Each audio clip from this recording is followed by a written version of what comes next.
Buenas noches. Les habla Eloy Espinosa Saldaña. Agradezco la invitación que me ha formulado Derecho y Debate para comentar precisamente el tema de actualidad en el Perú y que ya va teniendo repercusiones a nivel internacional. Me estoy refiriendo para quienes nos estén mirando en directo, para que los que nos estén mirando en diferido, porque esta conferencia se está grabando, me estoy refiriendo a el pleno extraordinario del Congreso que acaba de hacerse hace algunas horas, que ha desembocado con la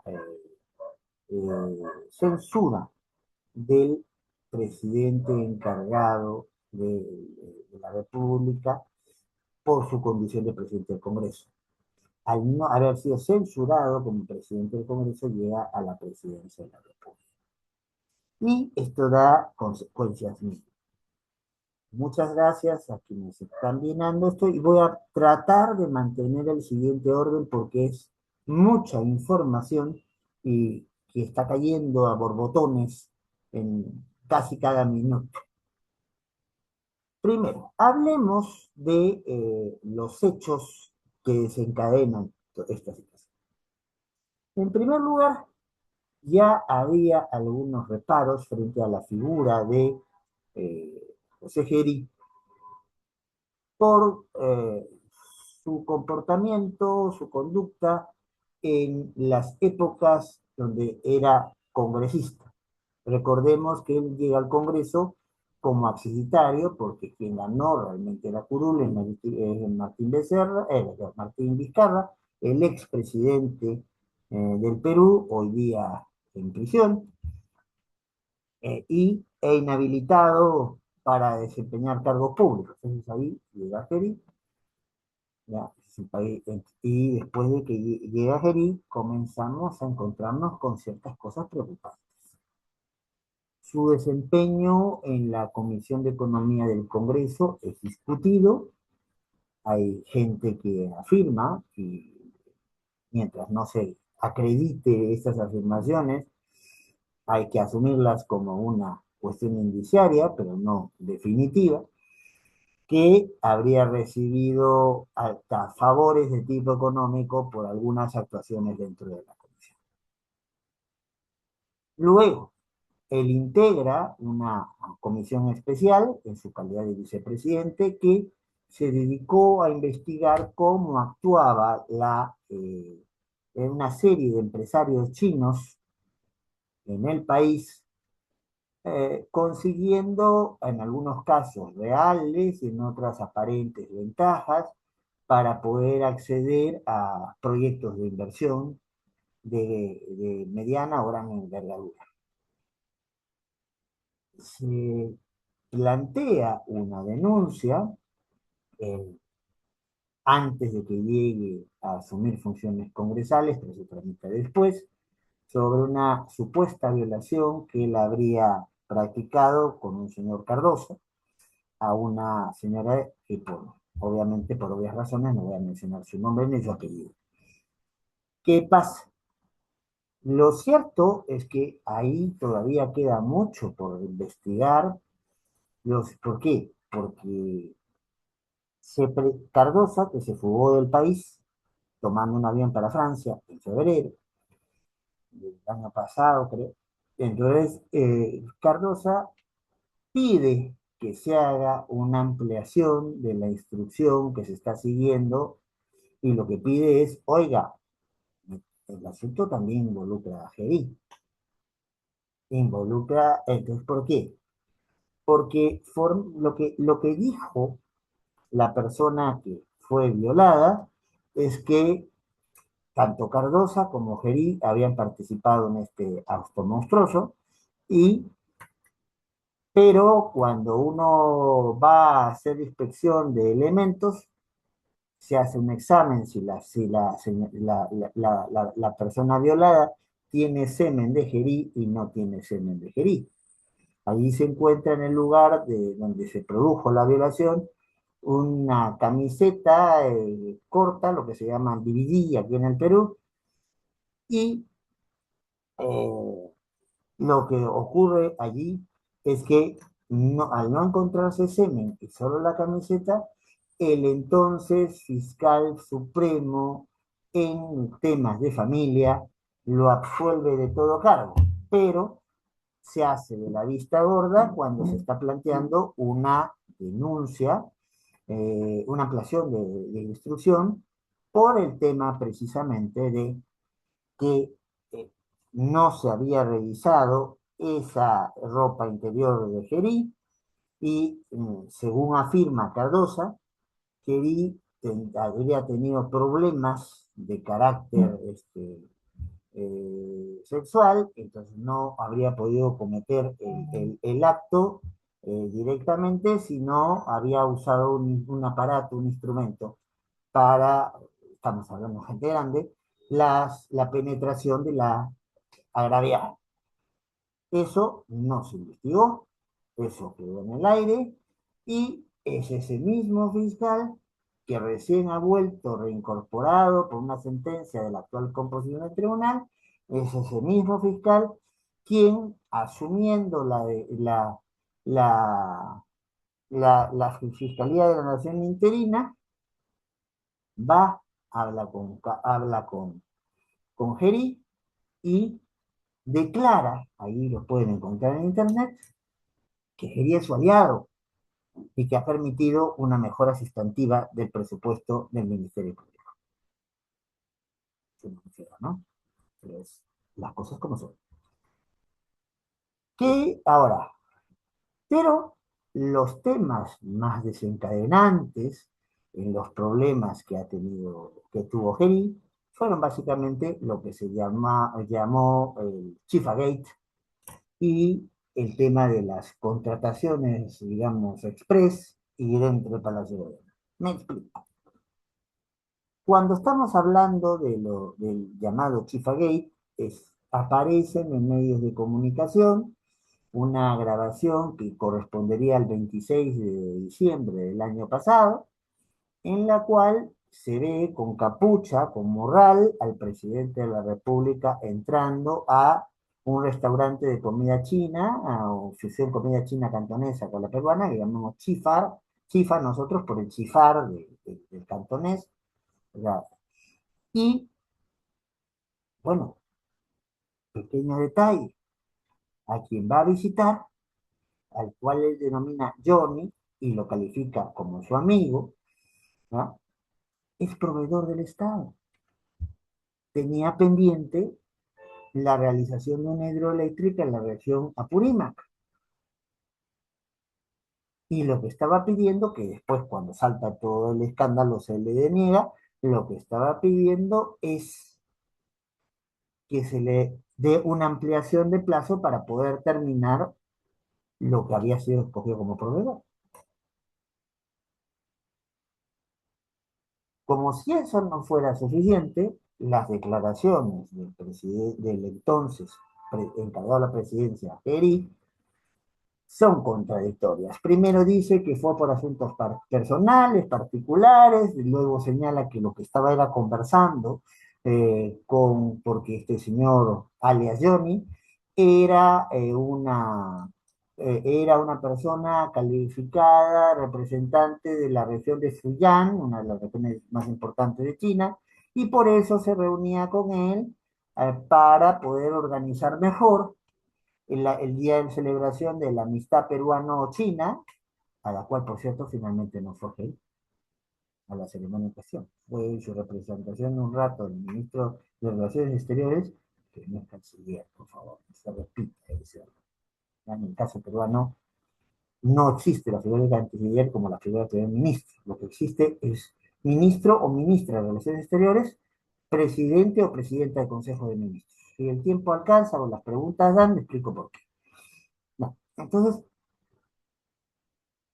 luego de esto me viene a decir el José Geri que estaba haciendo una de estas excursiones que hacía por la ciudad para mirar comisarías y hacer control de la seguridad ciudadana y hasta ahora nos debe la presentación del Plan de Seguridad Ciudadana que se anunció entregar y se pospuso en tres ocasiones justamente esa entrega, y de allí nos va a decir que él estaba dando vueltas, claro, y a 6 kilómetros de lo que es Palacio de Gobierno, en el distrito limeño de San Borja, en la avenida San Luis, se va, se le antoja, que está con el ministro del Interior, se le antoja, oye, ¿por qué no nos vamos a comer un chifita donde mi amigo John?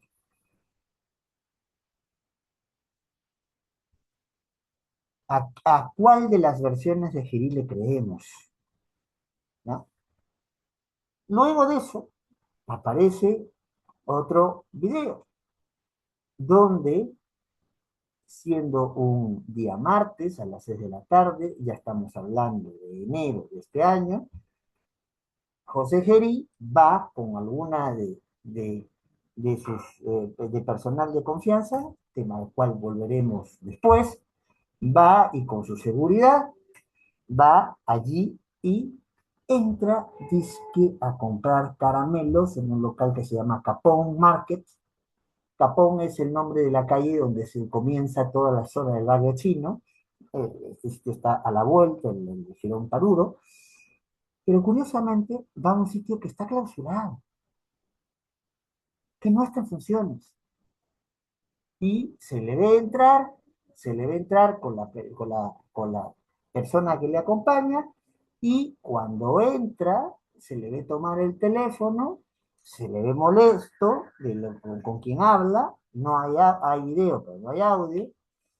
Claro, lo primero que puede pensar es que su amigo Johnny, como él le llamaba, le había llamado para, si podía, siendo presidente encargado de la República, levantar la situación de cierre del local, y lo que se puede presumir también es que haya intentado llamar a una autoridad para hacer el cambio, la suspensión de esta situación, y lamentablemente para los intereses de Alias Johnny, pues aquí nos habíamos encontrado con que era una decisión municipal, porque este tipo de acciones administrativas se toman básicamente a nivel municipal.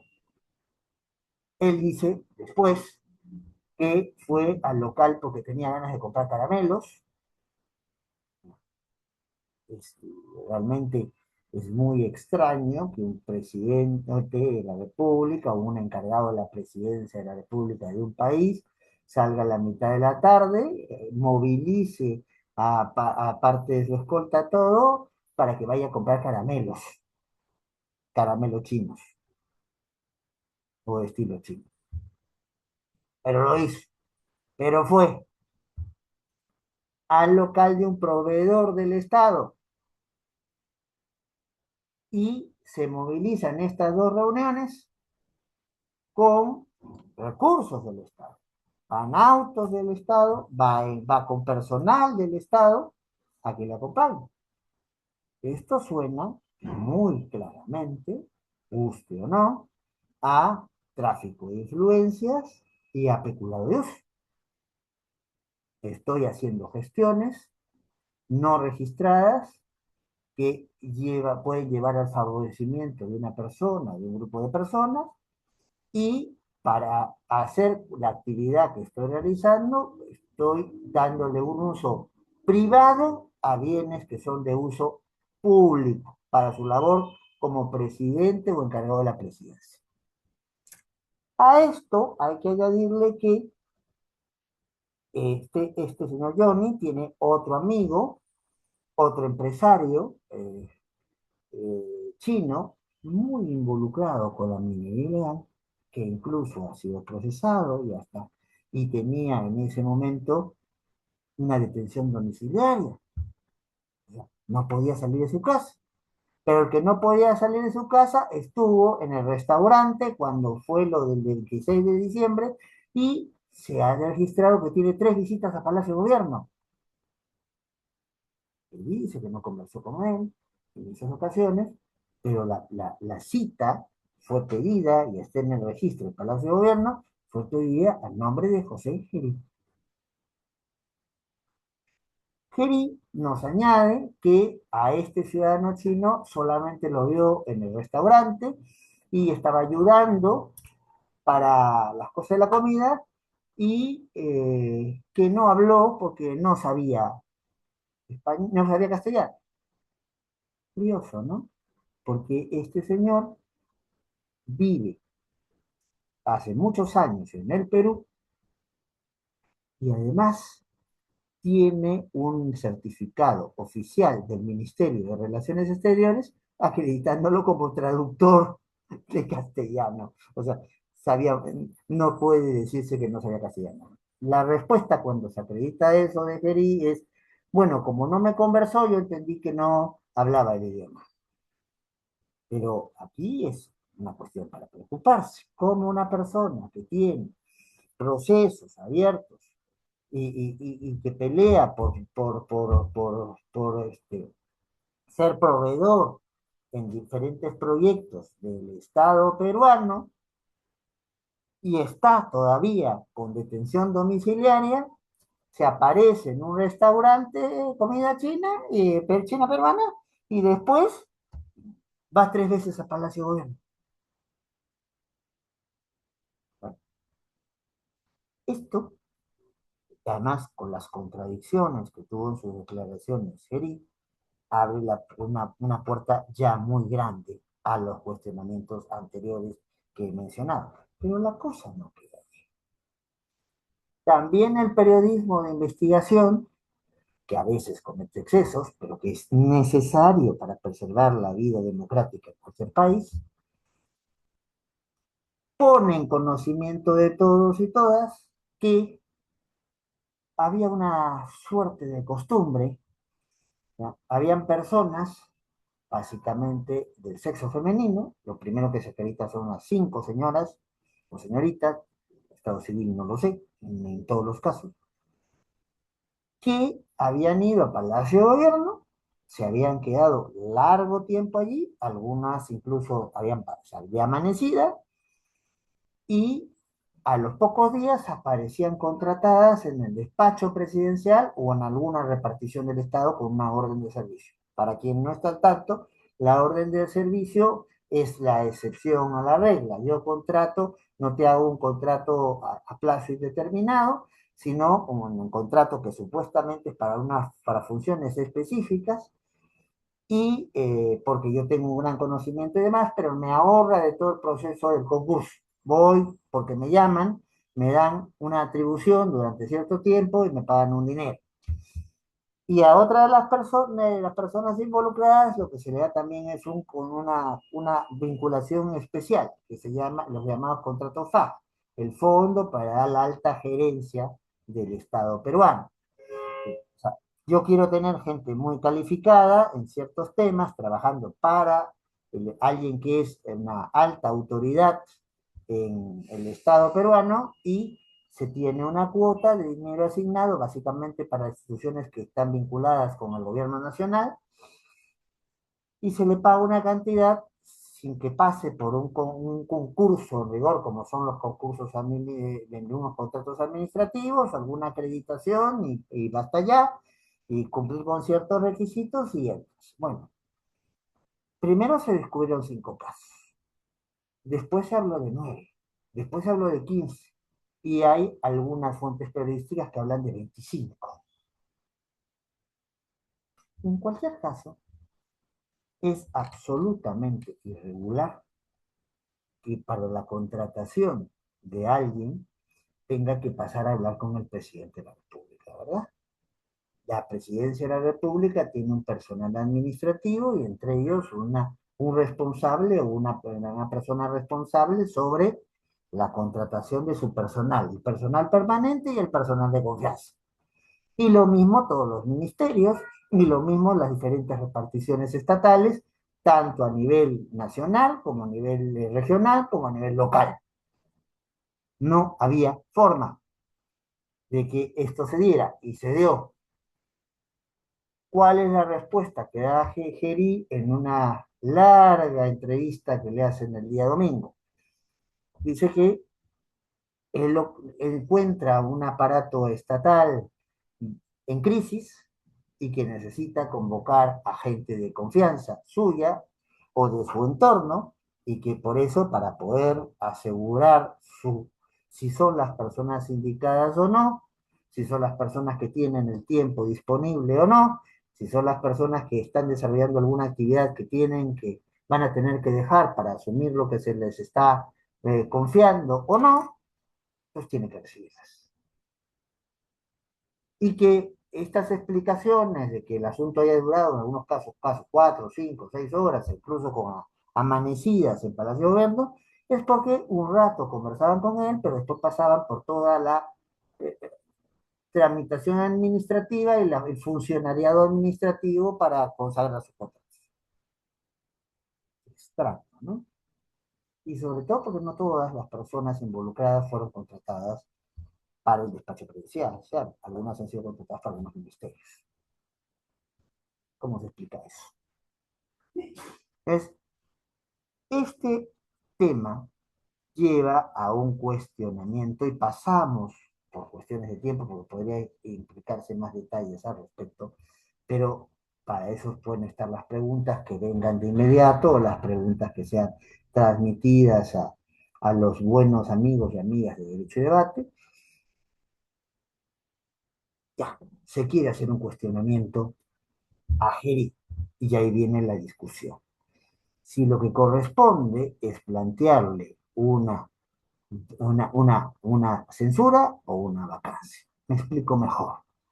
Cuando hablamos de censura, estamos hablando de la pérdida de confianza que tiene una alta funcionaria, un alto funcionario, frente a quien lo nombró allí, básicamente cuando se tratan de casos de designación por confianza. Esto se aplica desde, por ejemplo, cuando yo era magistrado del Tribunal Constitucional, tenía la posibilidad de contratar a alguien de confianza y, claro, le pierdo la confianza y se va. El mecanismo entonces de la censura es cuando el Congreso le ha, en este caso, a alguien ha puesto como alto funcionario, a un congresista, lo pone como presidente del Congreso y en esa condición, cuando vacan a la señora Boluarte, asume la presidencia de la República, la encargatura de la presidencia de la República. Y esto es muy claro, es encargatura. Revisemos el artículo 115 de la Carta de 1993 y no hay forma de discutirlo. Pero hay quienes plantean que Gerí ya había asumido roles en la presidencia y que las cosas en las cuales se le están cuestionando básicamente son en el ejercicio de su encargo de la presidencia. Ergo, entonces no corresponde aplicarle una censura en su condición eh, de jefe del Congreso, de presidente del Congreso, sino de presidente de la República. Y para los presidentes de la República se determina que hay causales que buscan ser objetivas. Me morí, renuncié, tuve una enfermedad, me quedé tetrapléjico, ya, me fui a otro país sin autorización, me autorizaron y me quedé más tiempo, aproveché que decía que me iba a un lado y me fui a otro, como pasó en algún momento de nuestra historia, ¿no? Alguien dijo que se iba a Brunei y termina en el Japón mandando su renuncia por fax. Y en estas cosas, bueno, hay que ser claro. Yo respeto mucho porque hay gente muy valiosa que ha asumido la posición de que aquí lo que debió aplicarse es el trámite de vacancia. Y yo creo que hay, independientemente del cálculo político, porque no hay que engañarnos, estamos en una época electoral y con un presidente o un encargado de la presidencia que está siendo cuestionado, mientras más rápido me pueda alejar de su imagen, más votos puedo ganar, pero hablando, eso es un plan pues, especulativo o es un plano de estudio de una disciplina que no es la mía, que es la ciencia política, lo mío es el derecho.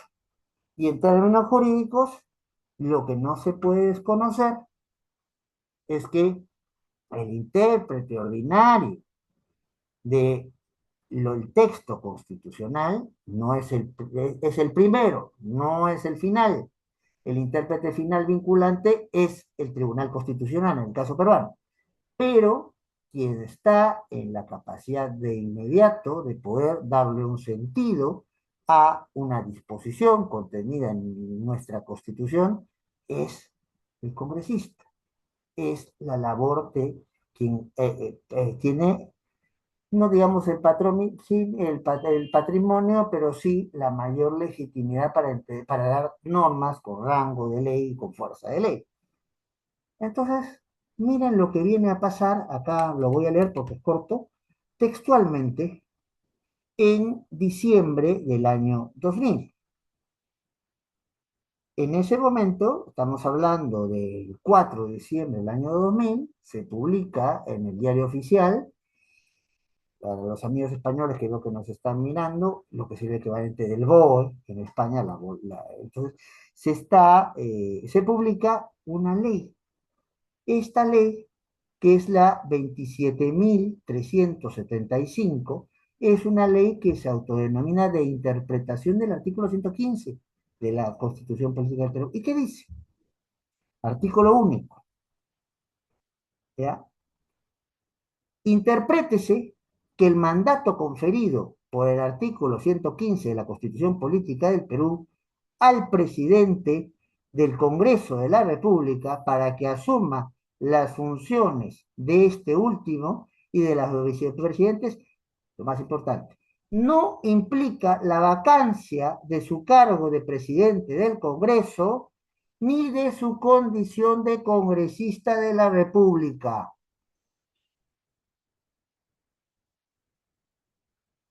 No pierdo mi sitio en el Congreso y se me sigue tratando como congresista. Consecuencia lógica de esto, no se me puede plantear una vacancia, pues. La vacancia es una figura solamente para atender motivos objetivos y algunos no tan objetivos, sería el tema para otra conferencia, de lo que se llama la grave y permanente incapacidad moral que en el Perú han hecho cualquier barbaridad con eso. ¿Ya? Eh, aquí, de, de acuerdo con la interpretación vinculante que nadie ha cuestionado, esta norma tiene más de 25 años y nadie la ha cuestionado, sigue siendo vigente, nos dice cómo hay que entender el artículo 115 de la Constitución y nos dice con claridad que si hay alguien como el señor Gerí o hay alguien como fue en su momento el señor Paniagua, el señor Sagasti o el señor Merino, ¿no?, que fueron presidentes del Congreso, encargados de la presidencia de la República, siguen teniendo el trato de congresistas. Eso es lo que nos dice la norma.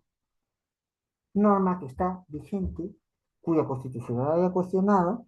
Por ahí escuché algún comentario que decía que hay una sentencia del Tribunal Constitucional del año 2003, o sea, que dice que, bueno, este tipo de cargos no se pueden levantar de inmediato, sino tienen que tomar ciertas garantías. Sin duda, yo soy de los que reconoce que lo dicho al pasar, el obiter dicta, el elemento no central para resolver una sentencia, importa para fijar criterios al respecto.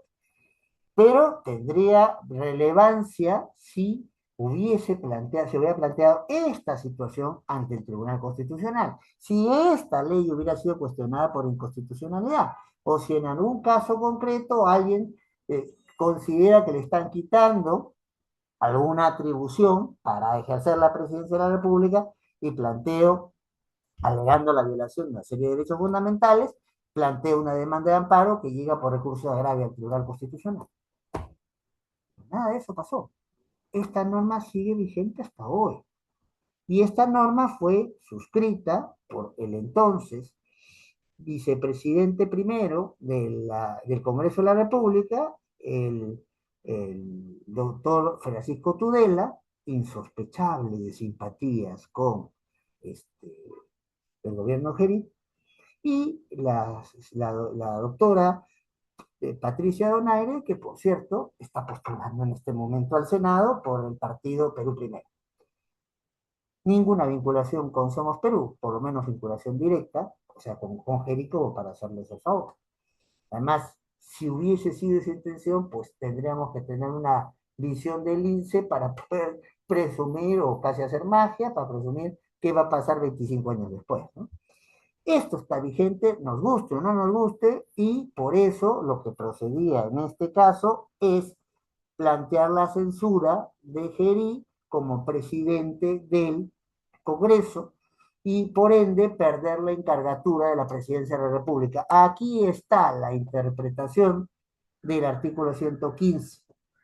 Cuando el Congreso interpreta una norma, y todavía lo está diciendo ley interpretativa, es la interpretación a seguir, salvo que esa interpretación sea cambiada por el mismo Congreso, o se dicte, o hay un pronunciamiento del Poder Judicial o del Tribunal Constitucional diciendo que esta norma no está conforme a los parámetros constitucionales o convencionales. Nada de eso ha pasado. La norma siguió vigente con el tiempo y nadie ha cuestionado esa vigencia, ni siquiera los que están defendiendo, los que estaban defendiendo la posición de la democracia. Bueno, entonces, ¿qué pasa? No tenemos sesiones ordinarias de legislatura ordinaria del Congreso, en el caso peruano, hasta el mes de marzo, y estamos en febrero. Tenía que hacerse una convocatoria a un pleno extraordinario. Todos con encontrar la pared al congresista Rospigliosi, que es el vicepresidente primero del Congreso, ergo el encargado de la presidencia del Congreso, mientras Geri estaba haciendo la otra función. Y ahí Rospigliosi, con el cual tengo muchas diferencias de concepción, de contenido en muchos temas, tenía razón. La Constitución es clarísima. Estos plenos extraordinarios solo pueden ser convocados por el presidente de la República o quien haga a su vez, o sea, Geri planteando la discusión de la propia censura de Geri, poco difícil, o que se junte un número calificado de firmas de congresistas pidiendo que se convoque este pleno extraordinario. Eso es finalmente lo que ocurre. Eso es finalmente lo que se hace. Eso es finalmente lo que pasa. Hoy día se ha hecho este pleno extraordinario. ¿Cómo comienza la cosa?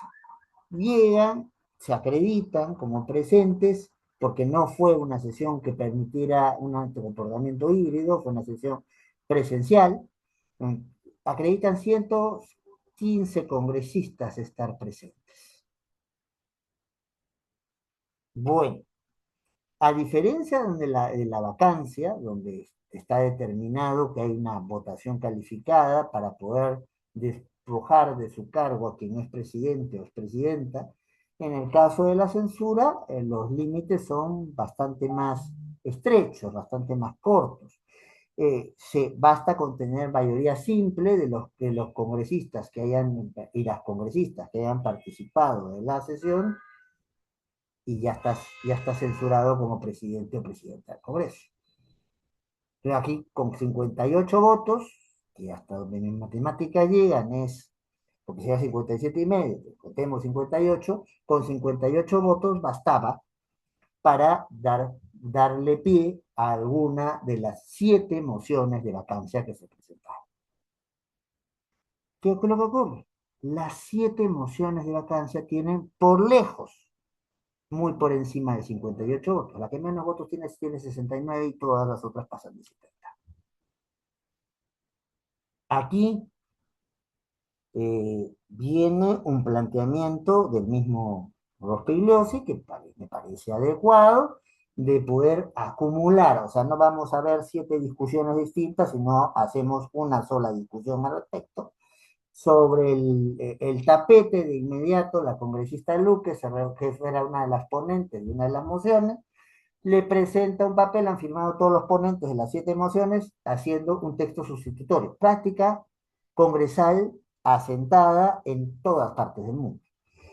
Y cuando se va a pasar a la discusión de esto, viene una moción de orden, ¿ya? Una cuestión de orden, para decirlo con corrección, planteado por la congresista Segarra, militante del partido Somos Perú, partido al cual pertenecía Geri, pero partido al cual se le ha dado licencia, y a decir, no, pues acá esto no se puede discutir como una censura, sino vamos al tema de vacancia. Ya hemos explicado por qué técnicamente, con todo respeto, consideramos que esa congresista y quienes sostienen esas posiciones están equivocados.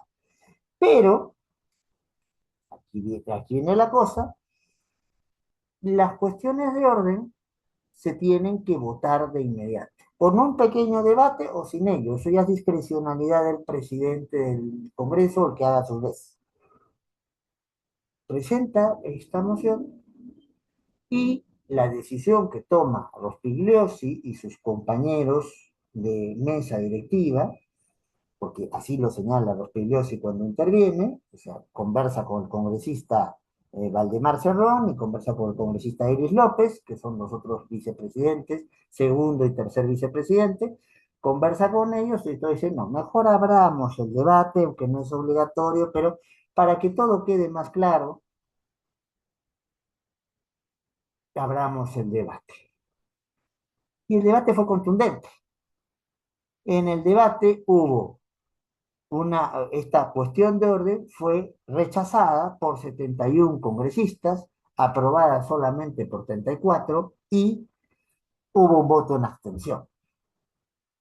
O sea, es muy interesante el planteamiento de tocar un tema de vacancia, pero no hemos sido convocados. Tengamos presente que cuando se trata de un pleno extraordinario, es solamente para los temas establecidos en la agenda.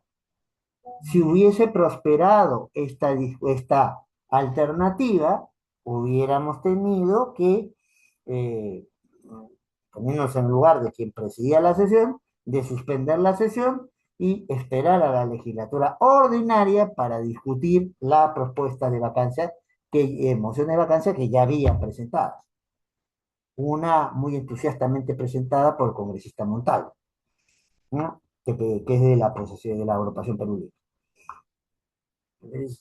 Sigamos discutiendo, porque estamos de acuerdo con que esto es tema de censura, tenemos sustento jurídico, tenemos criterio político y está dentro de nuestras atribuciones marcar que se siga la discusión. Pues la discusión se siguió y se declara finalmente la censura eh, de Gerí por 75 votos a favor y con eso se acaba la gestión de Gerí en la presidencia del Congreso y por ende su encargatura en la presidencia de la República. Varias cosas a preguntarse, varias cosas a absolver y consecuencias importantes, muy directas sobre esto. La situación de José Gerí, ¿cuál es? Pues vuelve a su lugar como congresista.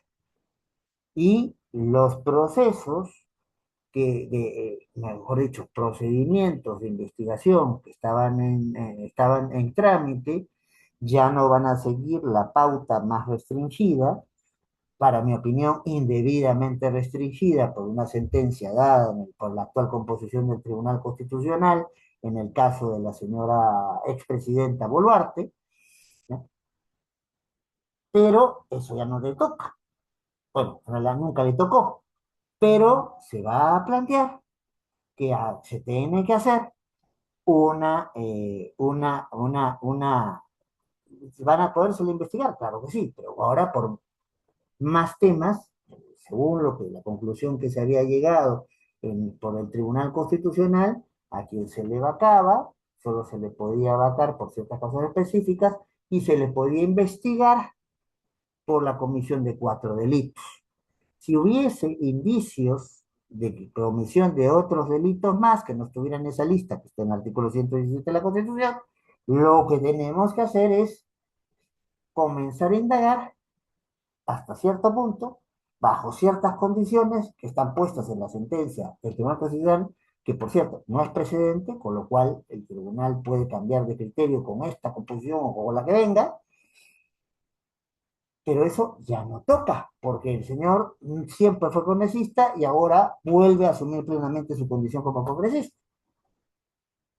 Es más, durante todo este tiempo su despacho congresal estuvo abierto y funcionando y a su gente se le estuvo pagando. Bien, ¿qué es lo que va a ocurrir con Gerí? Bueno, volverá al Congreso, tendrá que ir a las sesiones para incorporarse a alguna comisión, entonces, dependiendo pues si se levanta su suspensión, su licencia que había pedido en el partido o no, si no se levanta eso y el partido ya no lo quiere dentro, va a entrar en el grupo los llamados no agrupados y no necesariamente estará en las comisiones que quiera, sino en las comisiones que le quede. Y las investigaciones seguirán y con el nuevo elemento proporcionado por Cardosa, a quien mencioné hace unos minutos, pues hay la posibilidad de reabrir, mejor dicho, ampliar la investigación en el caso de violación. No solamente para incluir a Cardoso, sino para poder incluir a él todavía en un plano de investigación. En ese caso, no se ha pasado aún a la etapa de la revisión del control de la acusación, no hay una sentencia que condene a nadie, ¿no? Y si lo hubiera, tenemos a un señor fugado y a otro señor que formalmente en este momento ha sido absuelto de todos los cargos. ¿Qué más? Pues cuando hablamos de alguien que asume la presidencia, ese alguien que asume la presidencia tiene que contar con un conjunto de ministros en este sistema particular que tenemos en el Perú, donde no, un presidente no tiene secretarios, sino tiene ministros que administran la confianza, que son los que ponen la cara, el pecho, son el fusible frente al Congreso, tenga una cámara como ahora o tenga dos como va a tener después, y esto va a ser atribución básicamente de la Cámara de Diputados. Los ministros y las ministras, yo no voy a evaluar la gestión de algunos de ellos, algunos los conozco, considero que son personas muy honorables. Ahora, yo no hubiera entrado con el gobierno de Jerín ni aunque me lo hubieran pedido de rodillas, pero en fin, cada cual hace lo que puede y quiere. Entonces, estas personas se quedan en el cargo hasta que se nombre al presidente o presidenta encargado o encargado. Hasta que se nombre un nuevo presidente del Congreso, que supuestamente se va a hacer mañana a las 6 de la tarde.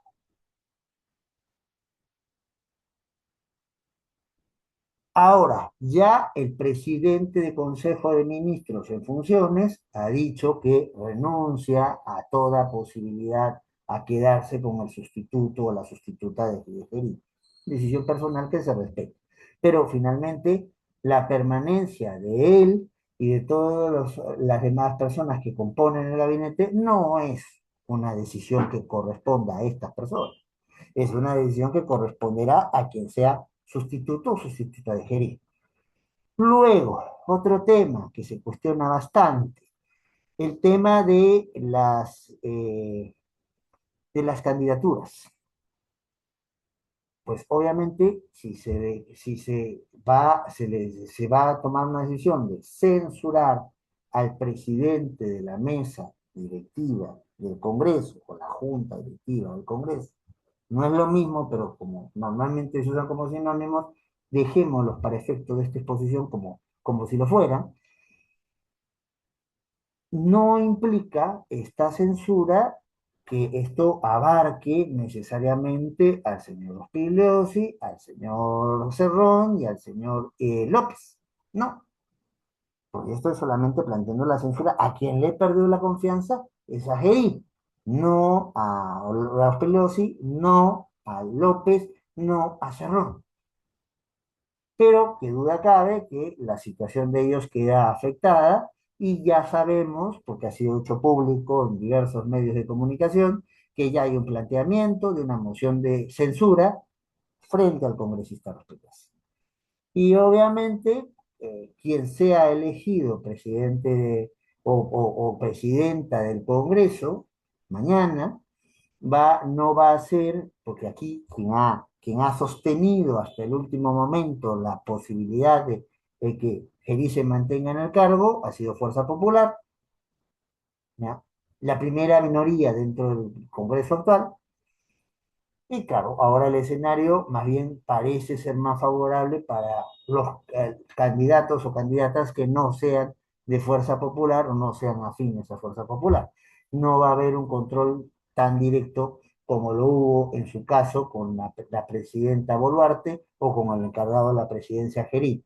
Por lo menos en el papel eso es lo que parece. ¿Cambiamos de sistema de gobierno o no? No.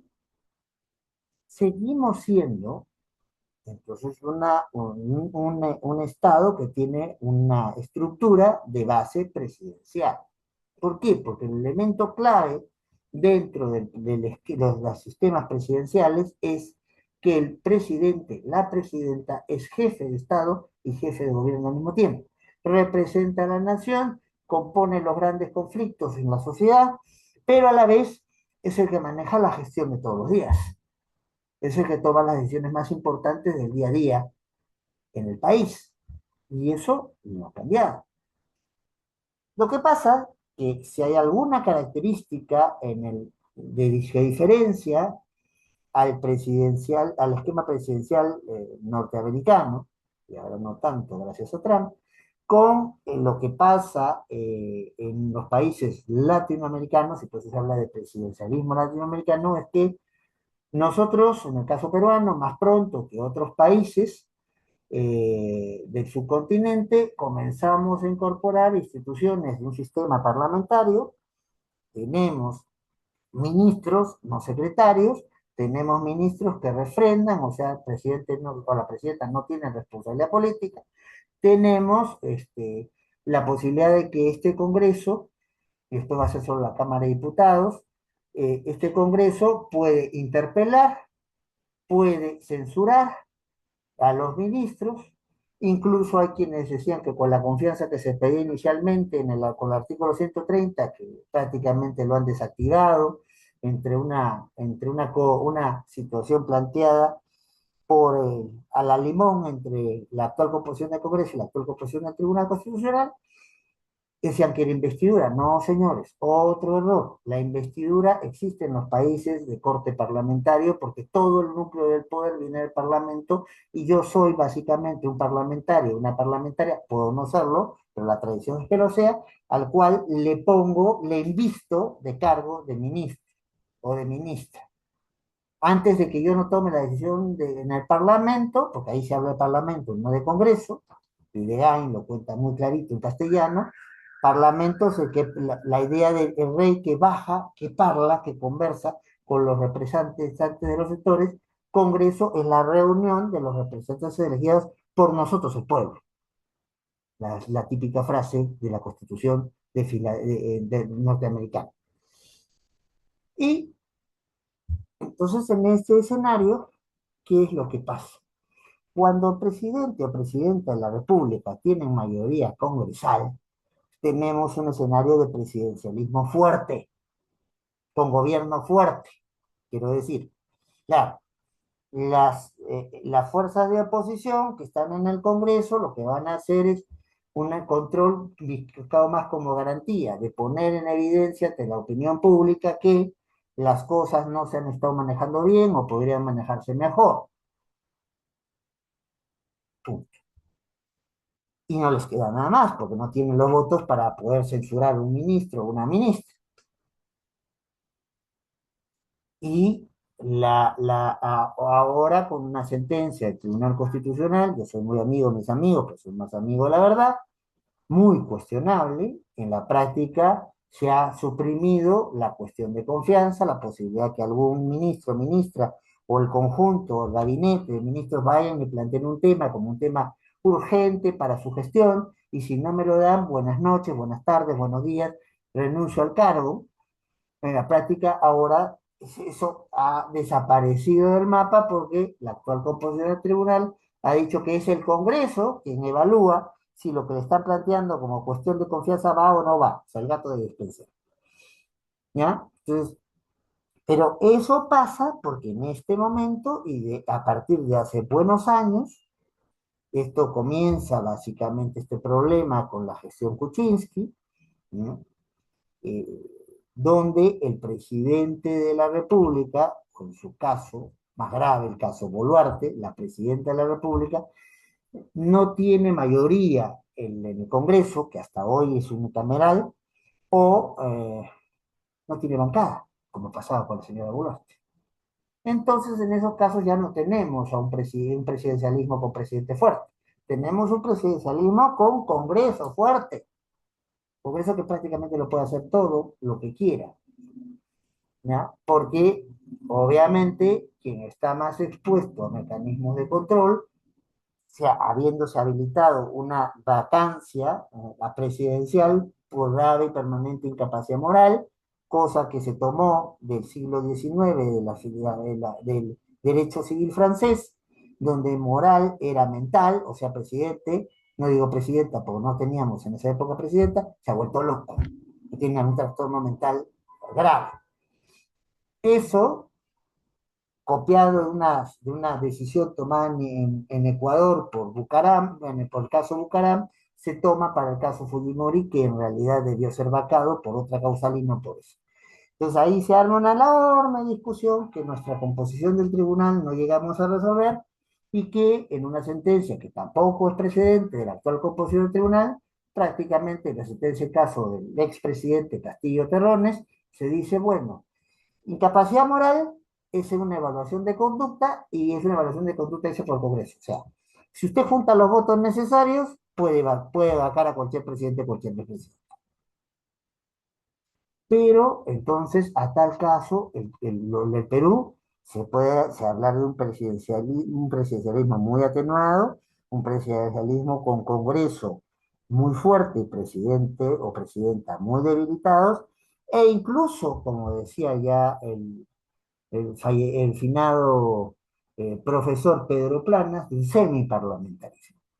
Pero seguimos siendo un esquema presidencial, porque sea eh, Gerí, antes Boluarte, antes Castillo, antes Vizcarra,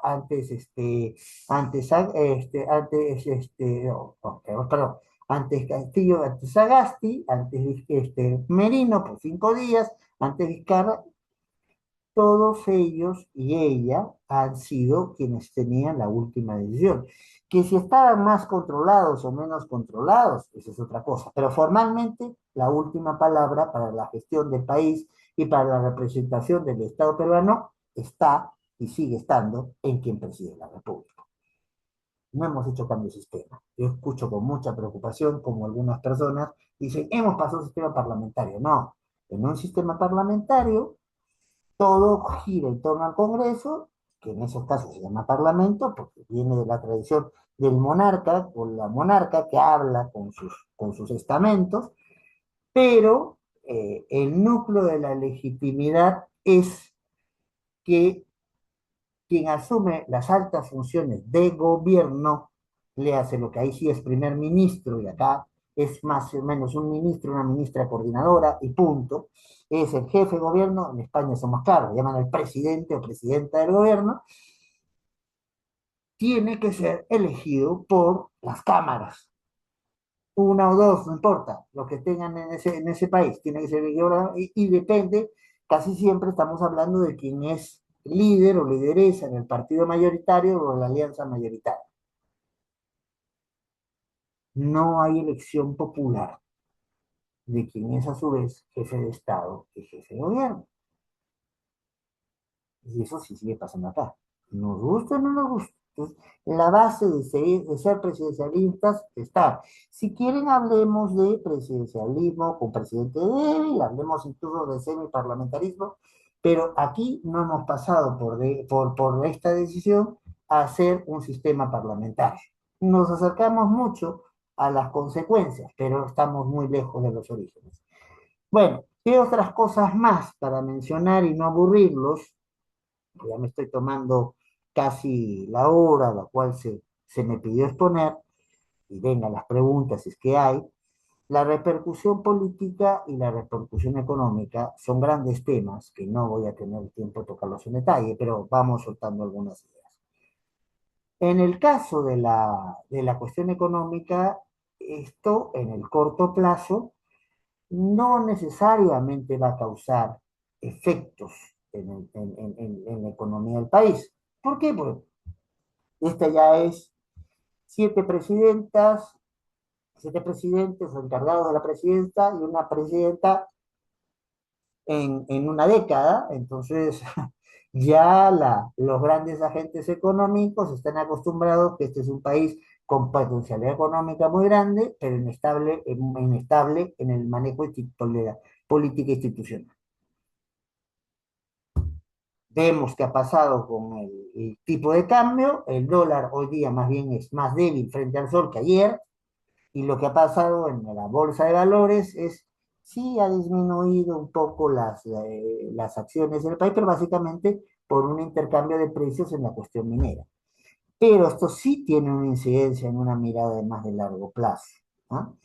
Y si quieren, hasta de mediano. ¿Por qué? Porque obviamente en un país con inestabilidad política no vas a tener inversión económica, sí, inversión pública en los casos de contrato gobierno a gobierno o inversión privada numerosa, porque nadie quiere poner en riesgo su dinero, porque hoy día estoy coordinando con tal funcionariado y mañana puede ser otro.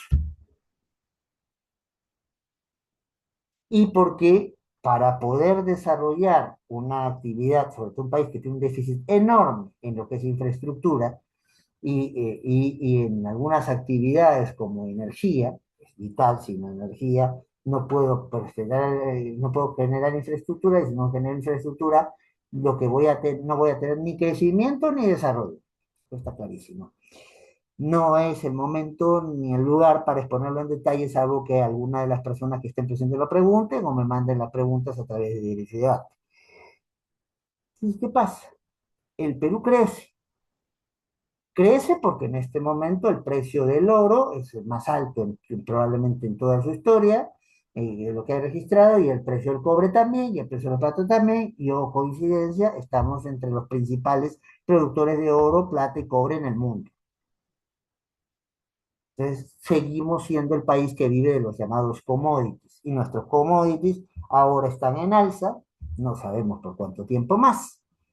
Va a depender mucho de la elección en los Estados Unidos, que va a haber renovación en las dos cámaras del Congreso norteamericano, y ahí Trump puede dejar de ser tan poderoso como es, y la incidencia que está queriendo tener los Estados Unidos en todas partes del mundo en general y en América Latina en particular puede resquebrajarse. Entonces ya esta decaída del patrón dólar para consolidación del patrón oro lo hablo en condicional, diluirse.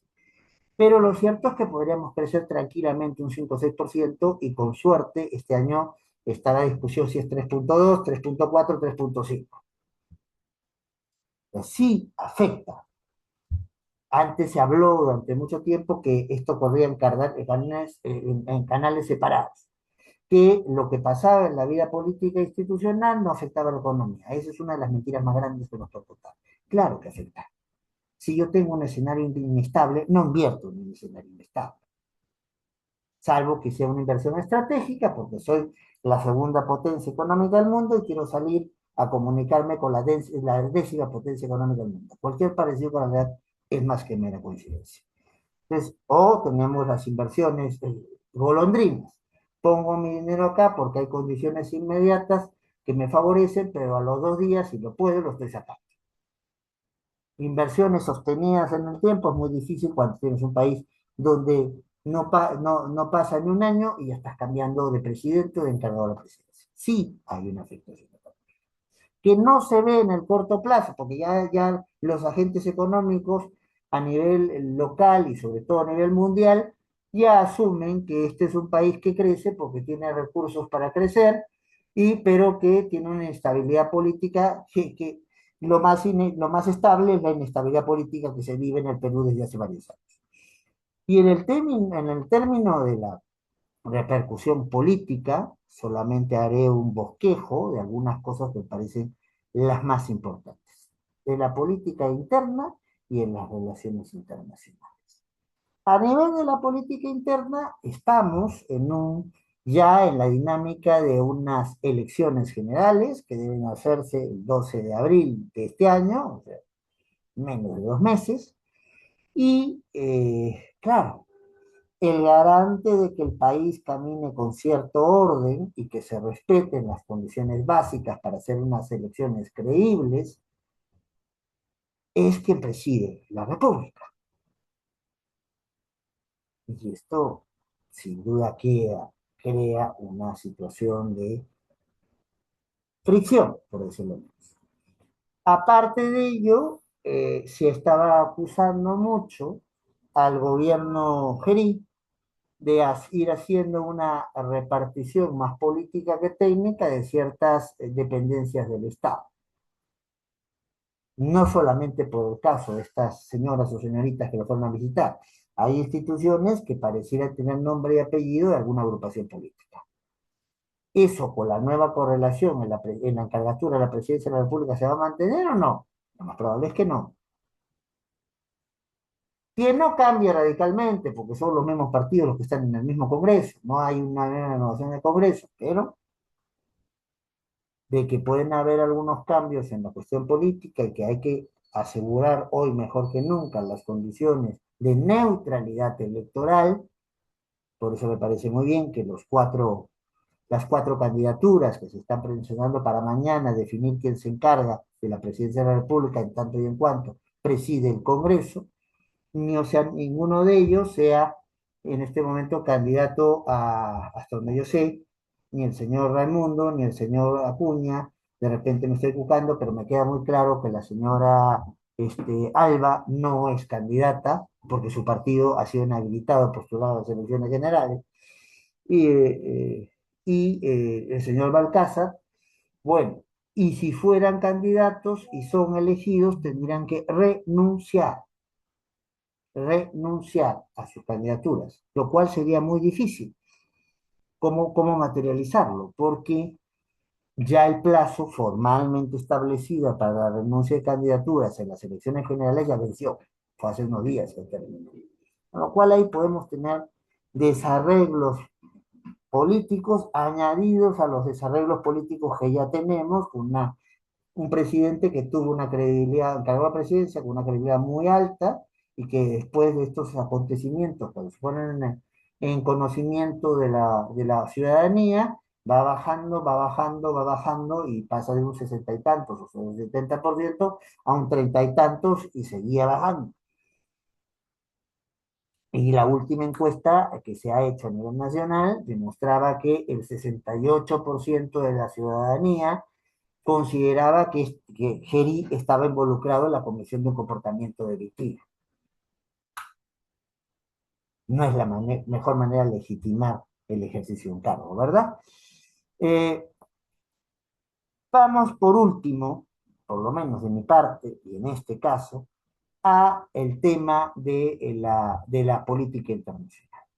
Hoy vivimos en un mundo de una fricción muy fuerte, donde hemos pasado, no, déjalo ahí, donde, por favor, donde hemos pasado de un esquema básicamente que fue el de la Guerra Fría, un esquema de bipolaridad a un esquema multipolar, pero que se está recomponiendo en tanto y en cuanto los Estados Unidos con Trump están jugando a hacer una versión caprichosa de la América para los americanos. Esto no es la doctrina Monroe, esto es la doctrina Monroe, como le han llamado Miguel Rodríguez Cuadros, gran amigo y otras personas más, Ramiro Escobar y un largo etcétera. Ahora lo que está buscando el presidente norteamericano es una subordinación en términos económicos, en términos políticos y en términos militares de todo el mundo en general y de América Latina en particular.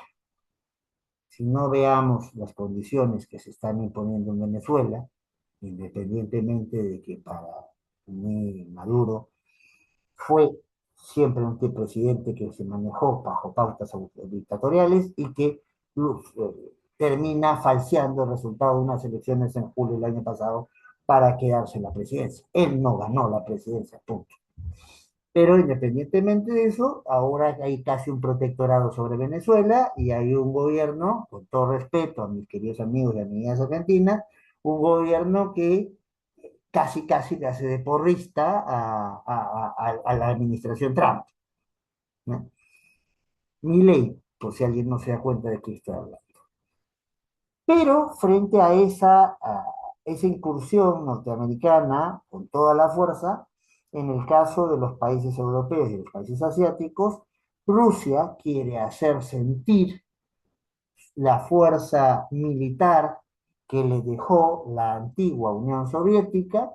Quiere, obviamente, Putin es un hombre formado en la KGB, o sea, en la policía especial de los que tenía la Unión Soviética, la policía que hacía a su vez espionaje y hacía represión de la población.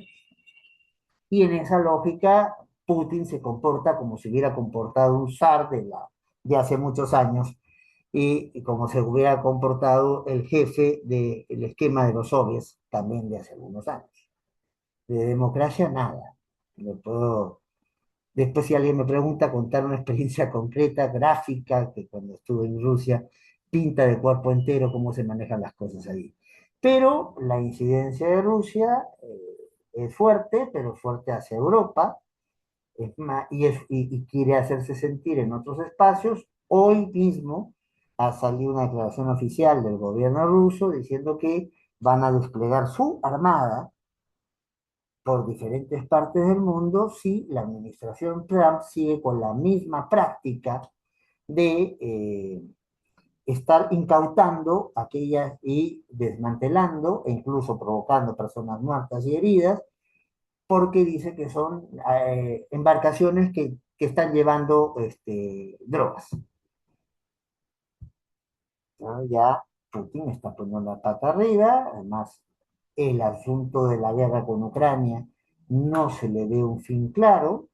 Lo que plantea Rusia es una propuesta maximalista que Zelensky por lo menos no la ha aceptado y la Unión Europea tampoco, entonces por lo cual ahí estamos llegando un poco punto muerto. Pero más peligroso es para términos latinoamericanos la controversia notoria y notable que existe en este momento entre China, la segunda potencia económica del mundo, camino a ser la primera, si va, si el mismo de crecimiento se mantiene, y los Estados Unidos. Los Estados Unidos durante muchos años nos miraron, es duro decirlo, a América Latina como el patio trasero. De ese patio trasero, en esa expresión tan despectiva, nos dejaron de lado o nos dejaron más sueltos, pero con Trump quieren volver a tomarnos. Mientras tanto, China siempre ha sido un país que se ha manejado, sea con mandarines o sea con gobiernos este, comunistas propiamente dichos, o con lo que tienen hoy, que es un capitalismo de Estado, puro y duro.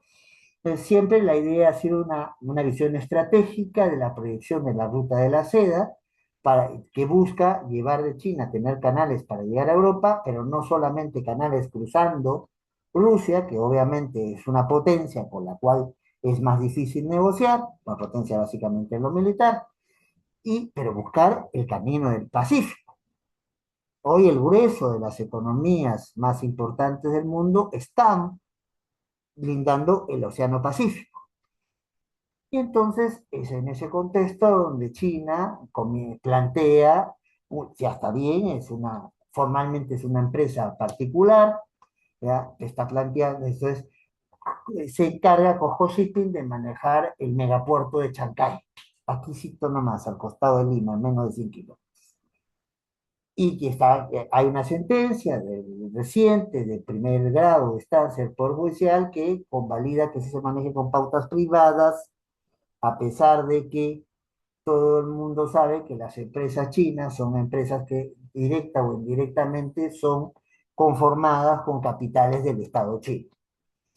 Ese es un punto de controversia porque allí, obviamente, si es una cuestión privada, no se juegan con ciertas pautas y si es una cuestión donde hay una relación gobierno-gobierno, directa o indirecta, cabe, por ejemplo, la regulación de las actividades que se realizan en el aeropuerto por nuestro organismo regulador que es OCITRAN para estos temas.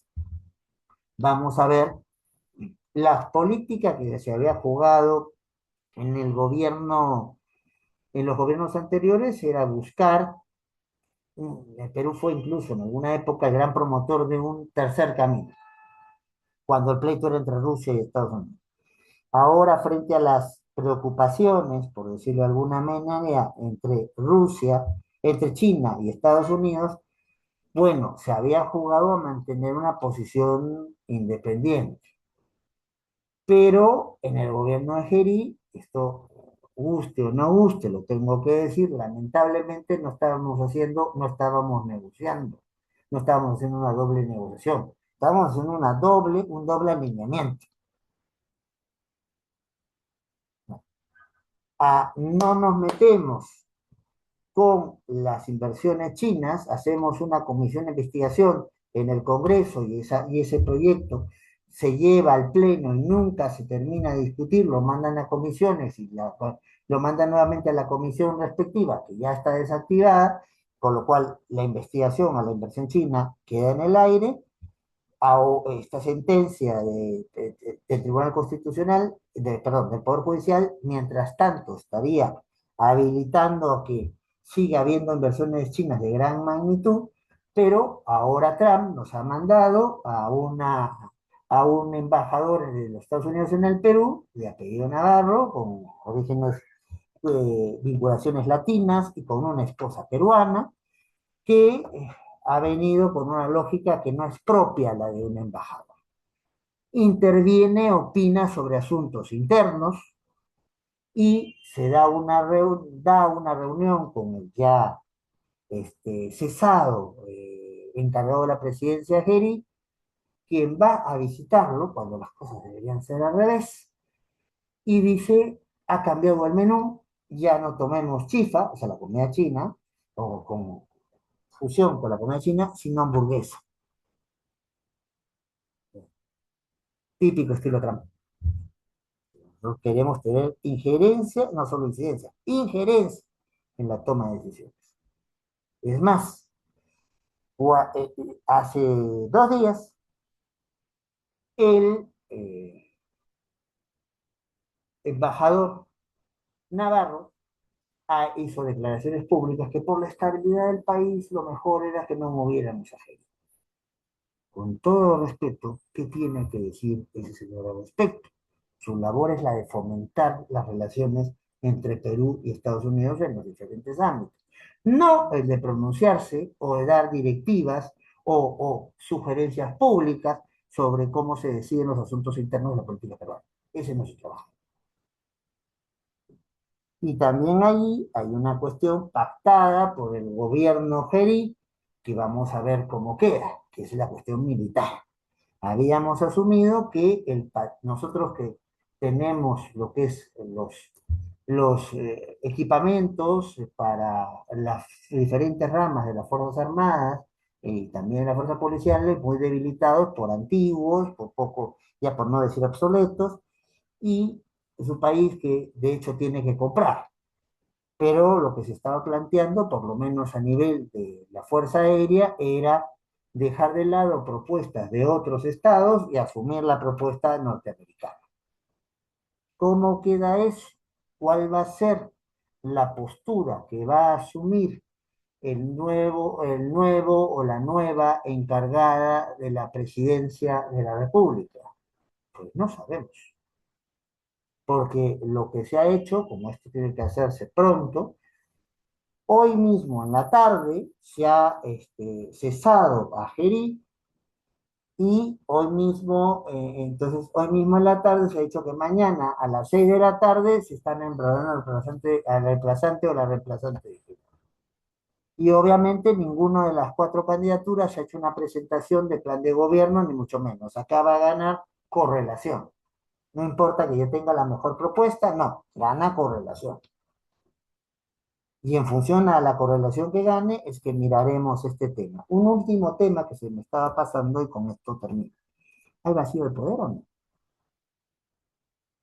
Porque mucha gente ha dicho, no sé, se cesa un presidente, no tenemos presidente hasta mañana por la tarde-noche. ¿Qué pasa? ¿Quién toma las decisiones importantes si ocurre algún acontecimiento de gran magnitud que obliga a tomar una decisión que tiene que tener un compromiso presidencial? Porque para eso, presidente, presidenta, encargado de la presidencia, encargado de la presidencia, es jefe de Estado, jefe de gobierno. Pues bueno, nos encontramos ante una situación inédita en la historia del país donde no hay previsión normativa. En el caso del gabinete es mucho más fácil de manejar. Sí hay especificación y hay reiterados pronunciamientos doctrinarios y jurisprudenciales estableciendo que un ministro no puede abandonar el barco hasta que nombren a su sustituto. Una ministra no puede abandonar el cargo por lo mismo. Tienen que nombrar un sustituto, una sustituta, y allí recién se desentenderán de la responsabilidad política, la responsabilidad administrativa, la responsabilidad civil, la responsabilidad penal que pueda surgir en adelante. Eso no está tan claro, la figura de quien asuma la presidencia. Y como no se tuvo la prudencia de establecer desde antes por lo menos un proceso competencial para poder prever que esto podía pasar, porque es un escenario abierto que pasara, si tengo en menos de una década más de media docena de presidentes y una presidenta, obviamente la posibilidad de que en algún espacio nos quedemos sin gobernante es una posibilidad real. Entonces aquí lo que hay son más especulaciones y alcances. Mirado desde un punto de vista del derecho público, siempre se prefiere la teoría de la continuidad. ¿Qué quiero decir con esto? Que si hubiera que tomar una decisión presidencial, por más que el señor Scheri haya sido cesado, lo asume el señor Geri o lo asume la persona que en la sucesión presidencial acompaña al señor Geri hasta hoy, porque no ha sido censurado en su puesto, el señor Rospigliosi. Habría que ver en la situación completa que se determinó, porque repito, no hay normativa que desarrolle este aspecto al respecto, este tema al respecto. Entonces, ¿que puede darse que hay una falta de regulación en un tema? Sí, pero cuando se habla de vacío de poder es cuando se tienen que tomar decisiones ya y no hay nadie competente, no hay nadie autorizado a tomarlas. Todavía no hemos llegado a ese extremo y por ende no se puede hablar en rigor técnico de una situación de vacío de poder. Ahora, si mañana pasa algo en la mañana o al mediodía que requiera un pronunciamiento de nivel presidencial, ay, ay, ay, ahí sí que vamos a tener ahí sí que vamos a tener dificultades. ¿Por qué? Porque el Congreso está en receso. Se ha reunido solamente por una cuestión extraordinaria y mañana se reúne por una cuestión extraordinaria. No hay otro punto de agenda. Hay que, veremos. Siempre mi maestro Néstor Sagüez decía que de la política peruana se puede decir todo menos que es aburrida, aunque preferiría que fuera entretenida más por otros temas. Muchas gracias a todos y a todas por seguir esta exposición. Muchas gracias por quienes la vayan a ver posteriormente. Obviamente, muchas gracias a Derecho y Debate por invitarme a exponer. Me han dicho que deje abierta la posibilidad de las preguntas. Da hoy la cobertura, entonces, para que se hagan, si consideran pertinente preguntas ahora.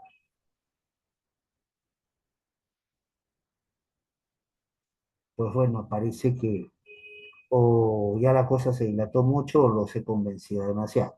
Bueno, muchísimas gracias por quienes están presentes.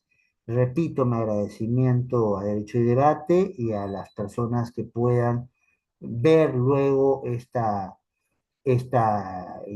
conferencia. Y sin duda, si surgieran preguntas a posteriori, con todo gusto canalizamos eso por el equipo de Derecho y Debate. Hasta siempre.